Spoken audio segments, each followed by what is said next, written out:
इस बंदे का कमेंट आता है मेरे पास में कि L1 एंड L2 में क्या डिफरेंस है and their practical use cases क्या है। अभी तक 6 रील बना चुका हूं मैं इस सेम कॉन्सेप्ट पे एंड कमेंट ऐसे करते हैं जैसे पैसे देके बनवा रहे हैं। But still it's okay, let's understand what is difference between L1 and L2 and what are their practical use cases. How do you know when to use what? So basically, when your model starts to learn the training data, we have to regularize. And two of the ways to do it is L1 and L2. So L1 क्या करता है? It adds the absolute value of weights to the loss function. And its special property is that it can push few weights exactly to the zero. उनकी value zero ही बना देगा। तो ये करने से क्या होगा? स्पैरसिटी क्रिएट हो जाएगी। स्पैरसिटी क्रिएट होना मतलब तुम्हारे कुछ फीचर्स exactly जीरो बन चुके हैं। तो it is very useful when you have to do feature selection or sparse modeling, especially when the interpretability matters to you। कि जो इंपॉर्टेंट फीचर्स थे तुमने वही रखे हैं, बाकी के सब exactly जीरो कर दिए। तो तुमने फीचर सेलेक्ट कर दिए एंड तुमने स्पारसिटी क्रिएट कर दी।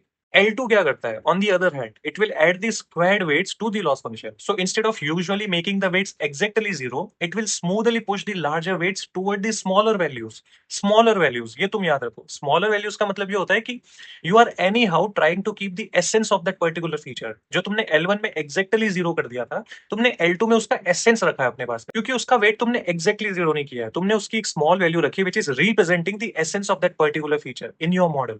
So practically, L1 is trying to help you by asking which feature can I throw away, and L2 on the other hand is trying to help you by asking how can I keep the features but control their influence. So it will reduce their weights. And that's the real difference. L1 will create sparsity while L2 will create stability in your model. I hope you understand. Bye bye.